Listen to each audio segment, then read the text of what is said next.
it's time to discuss the Achilles heel for our favorite UFC fighters, okay? I'm talking about their biggest weaknesses, the techniques, the style of fight that if you bring to their doorstep, well, they're going to have a hard time dealing with it, and you may just turn them into slim pickings, okay? Whether that's just a high-pressure style. Maybe, as I said, it's just a specific technique. Maybe it's a leg kick, right? Maybe it's the fact that they can't box, right? Maybe it's shooting takedowns, and maybe, just maybe, it's because they're just not really durable. Maybe they have brittle bones, right? Like Mr. O'Malley. So let's get into it, guys. Without further ado, let's discuss the biggest Achilles heels for our favorite UFC fighters. The first guy on the list is going to be Israel Adesanya at the top of the list, guys. If you don't know, you better know, all right? Because you haven't been watching closely enough. It's the leg kick defense and the boxing, okay?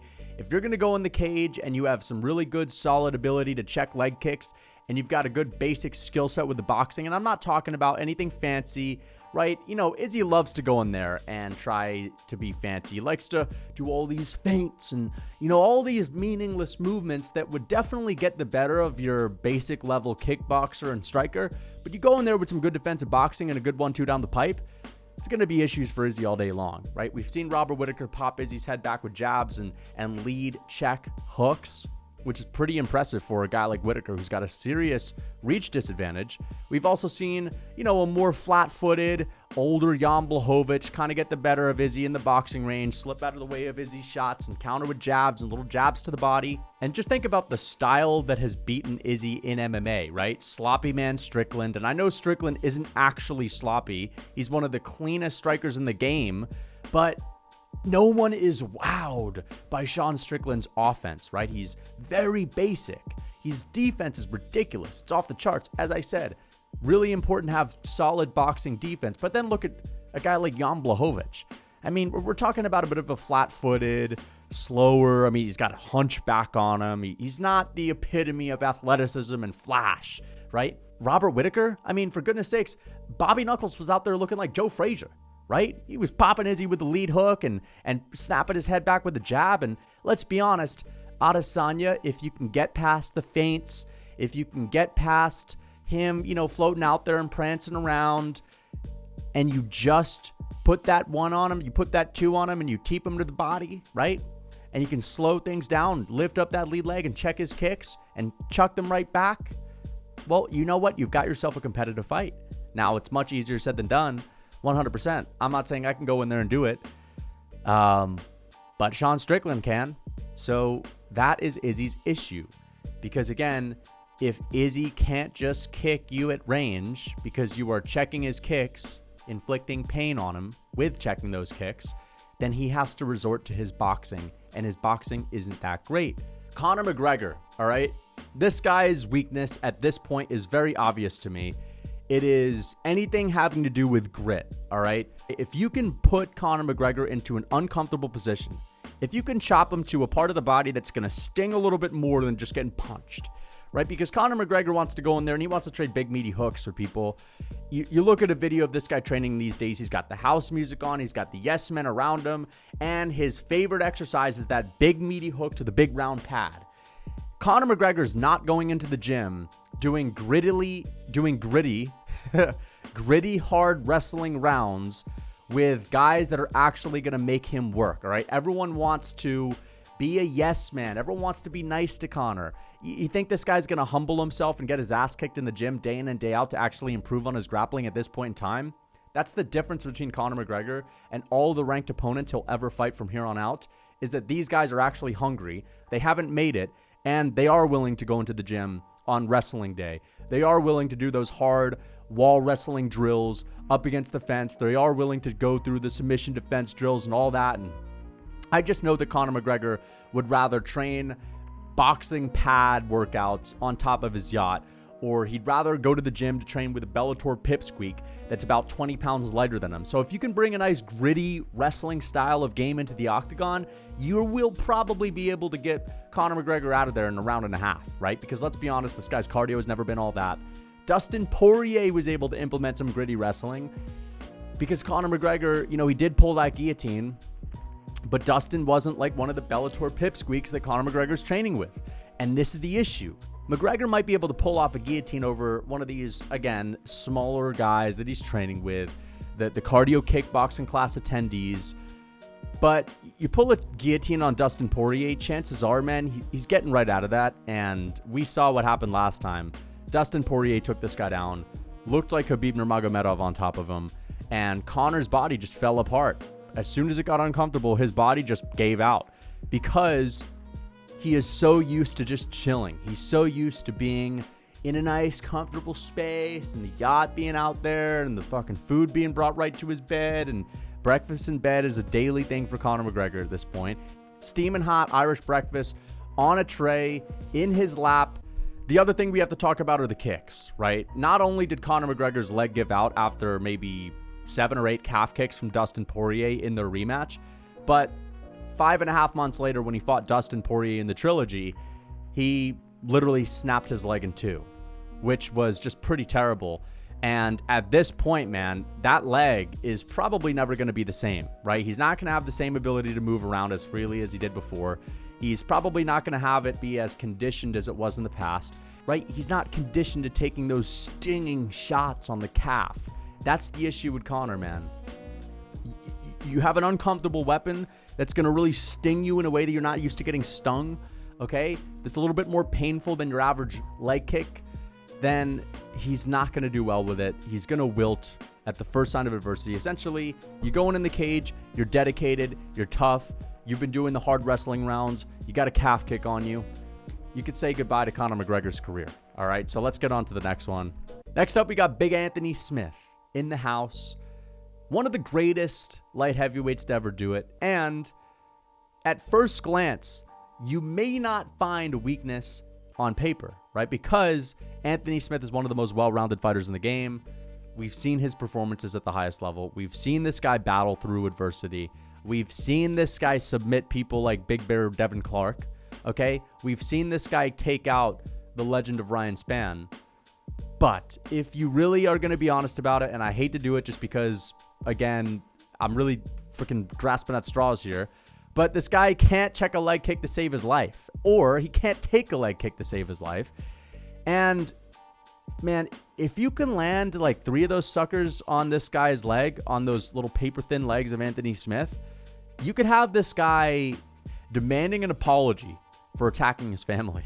I mean, which is just so crazy. You know, when he said that to fucking, oh my gosh, Johnny Walker. Anthony Smith was coping with getting his ass kicked by Johnny Walker this past spring, and Walker was just tearing up his legs, taking away his ability to kind of brute forward and just sneak one of those. Well, I say sneak. I wouldn't necessarily say Anthony's the sneakiest fighter. He's not got this crazy finesse, but he could plant one on you. And you got to be careful, especially if you're no chin Johnny Walker. But Johnny Walker's chewing up this guy's legs. He's running away with the fight. All of a sudden, Anthony Smith says, "You're attacking my family." And I'm sitting here watching at home, and I'm thinking to myself, wait a second. Did he just say he's attacking his family? Johnny Walker's confused too. The whole crowd is confused too. The commentators are looking at each other like, what?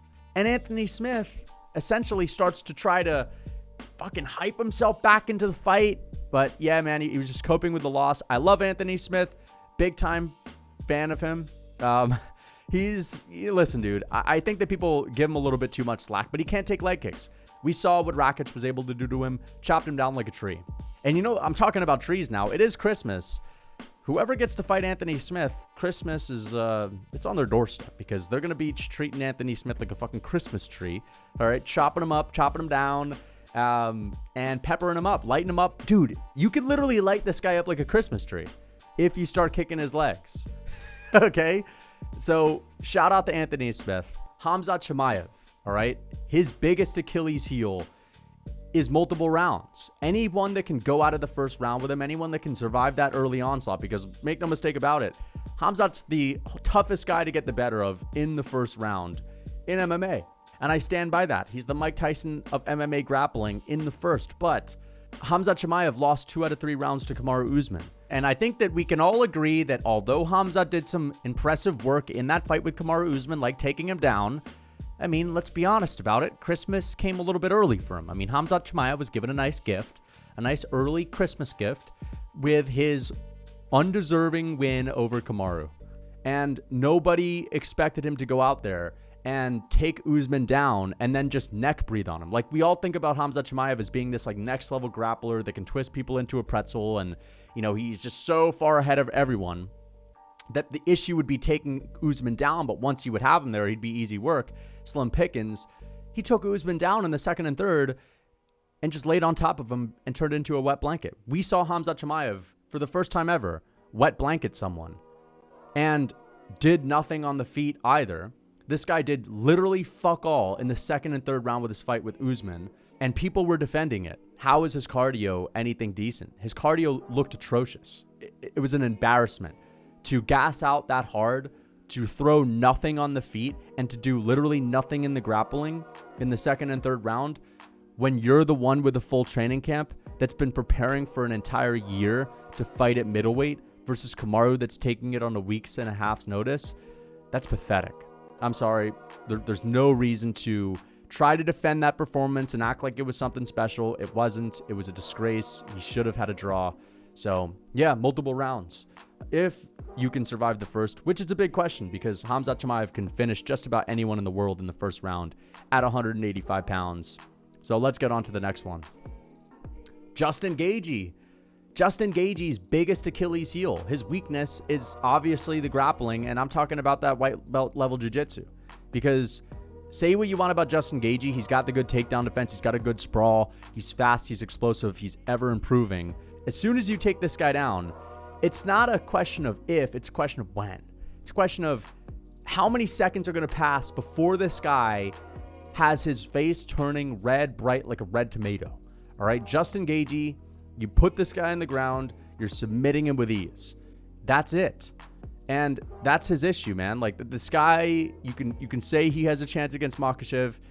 Listen, man, a fight on the feet with Makhachev is competitive. This fight gets taken to the ground, it's a wrap.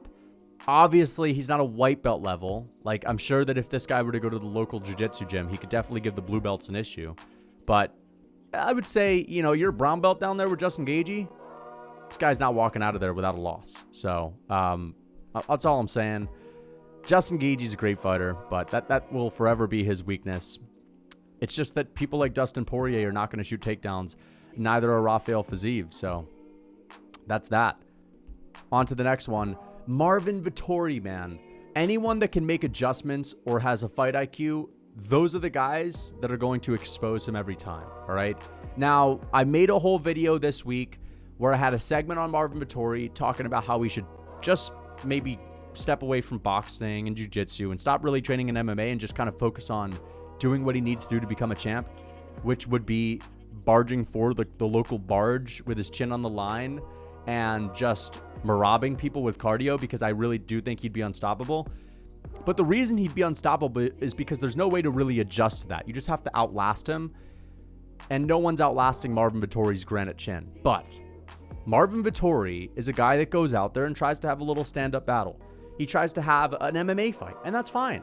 I respect it. He's in the UFC. Like, it's actually kind of fitting, right? But if you can make a change, if you can make an adjustment on Marvin Vettori, right? Let's say your game plan is to go in there and you're going to tag the head. You're going to jab him up. You're not really having too much success. You start going to the body, the fight's over. You won. All right? That's basically what happens if you make an adjustment on Marvin Vettori, because this guy is so unbelievably disciplined and stubborn that whatever he goes into the cage to do, whatever the game plan is going to be, he's going to stick to that better than anyone else. People talk about John Jones following orders, John Jones going out there and, you know, basically just listening to his coaches. Marvin Vettori, man, this guy is just fucking tunnel vision. You're not going to get him to veer off of his game plan, but that's a double-edged sword, because what happens if it's not working? What happens if his opponent zigs and Marvin's expecting him to zack? All right? Marvin Vettori is going to get punished for it. You start going to the body, he's not going to know how to adjust. You start kicking the leg, he didn't think you were going to do that, he's not going to know how to adjust. So Marvin Vettori is going to stick to that game plan and he won't make a change. He's not capable of doing it. And that's why he loses all of his fights. Again, I've said this before and I want to know if you guys agree with me. Do you think that if this guy were to stop focusing on techniques and footwork and boxing and submissions, if he just focused on cardio and barged forward, nobody could ever beat him if he had the best cardio in the division. Because his chin is so granite, he would break everyone in his path. He would take an ungodly amount of damage, for sure, but at least he would become a champion. Whereas if he just continues to do what he does, he's just going to be like your average low-ranked, run-of-the-mill fighter. And when I say low-ranked, I don't think he'll ever be outside of the rankings because, I mean, this guy's physicality is pretty next level, especially his chin. But, yeah, man, Marvin's got one shot, and I think he's wasting it. Like, I think that he needs a new coach, and I think the coach that he needs is someone like freaking Lance Armstrong, man. It's Magomedov. Another guy that has a very similar Achilles heel to Khamzat Chimaev, but it's probably a little bit more extreme.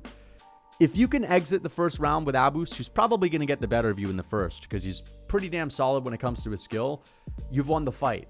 He has no cardio, and I actually picked him to win his last fight against Cal Barajo, but I got it wrong because I was thinking, you know what, that output that he had on Strickland was crazy. It was the first big moment of his career. It was a huge jump up in competition, a huge jump up in, you know, going from doing no media to being the main event of a fight night, having the bright lights on you and you're on a poster and you have all these media obligations.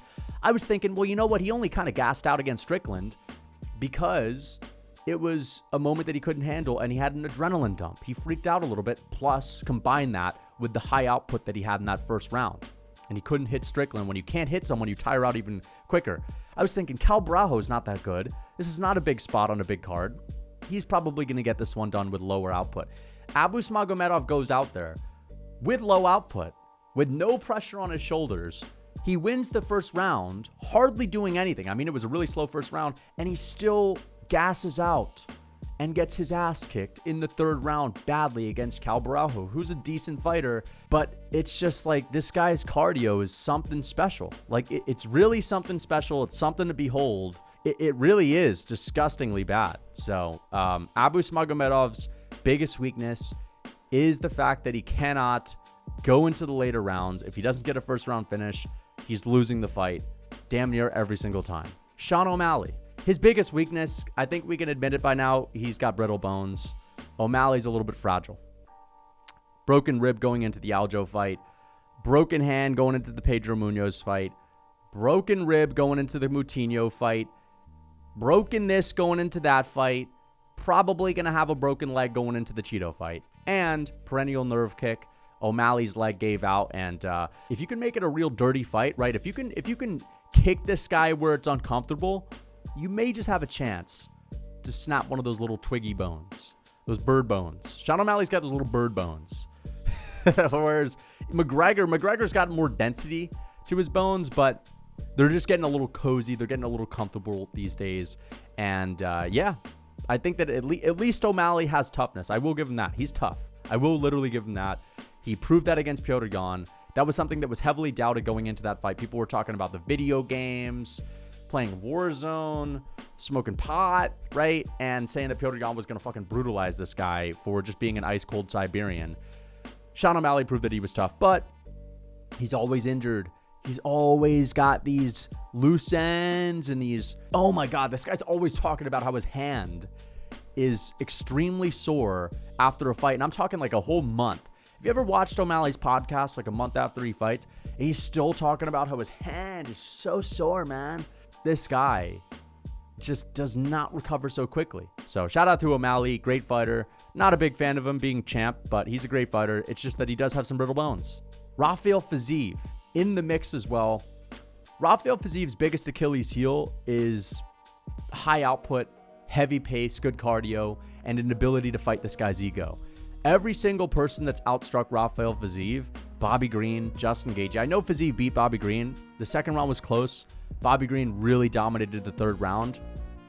The way that happened, though, the way that Rafael Fiziev lost that third round is because his cardio is an issue. He cannot keep up with a high pace on the feet. And I say fight his ego. The reason why I'm going to combine that with high output and a high pace is because Bobby Green was talking shit to him like he normally does to his opponents. He was talking smack to him, right? Justin Gaethje is known as this big heavy hitter that just creates so much damage. And Rafael Fiziev, a guy that takes so much pride in his striking background, right? He's one of the main teachers at Tiger Muay Thai and not Muay Thai, I was about to say Muay Thailand, Tiger Muay Thai in Thailand, right? So this guy is like the hot shot of Thailand in the MMA world. He's the head coach at a big gym down there. He teaches the striking class.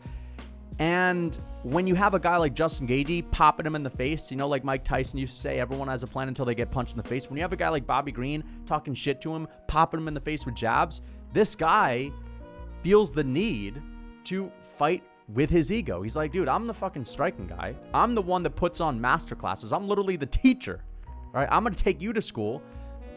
And then he turns up the heat. He turns up the volume.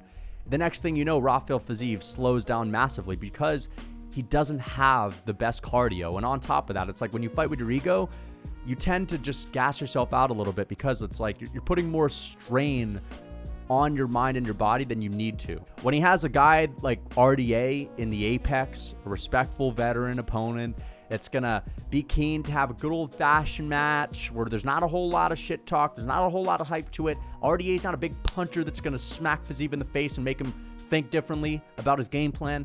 Then Rafael Fiziev fights his best fight because he's not able to think as much when he's got someone that's fighting his ego that's also pushing a heavy pace on him. Like Justin Gaethje. Justin Gaethje is a guy that pushes a heavy pace.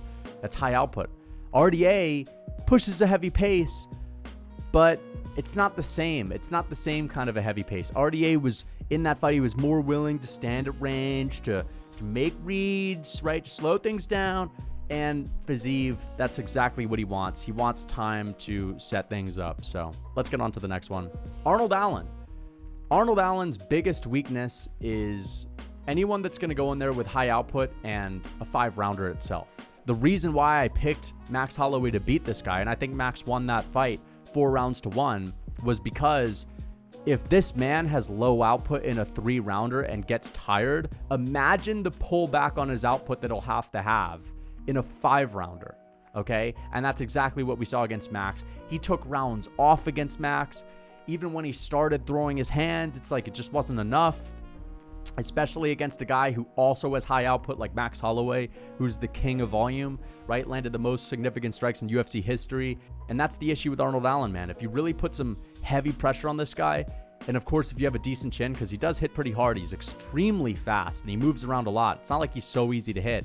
But if you can really put it on this guy, then you can tire him out. If you throw with high output against this guy, you'll force him to throw back. And I do not think that Arnold Allen is someone that can maintain throwing back with high output for a long time. And especially in a 5-rounder, as I said, if Arnold Allen fights in a 5-rounder, you already know I'm not picking him to win that fight, unless he's fighting a guy that has a little bit of a suspicious chin that he could knock out. But there aren't many KOs at featherweight. So yeah, Arnold Allen's biggest weakness, 5-rounders, high output.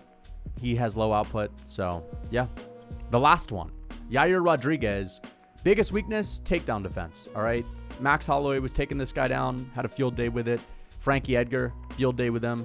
And Volkanovski, field day with him.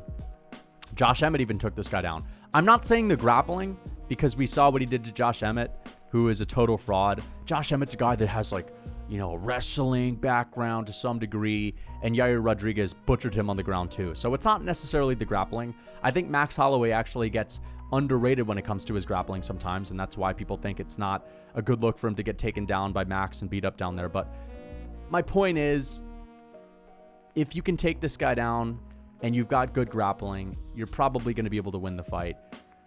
If only he had good takedown defense, man. Because it's not like anyone can take him down. I don't think Edson Barboza is going to go out there and take Yair Rodriguez down.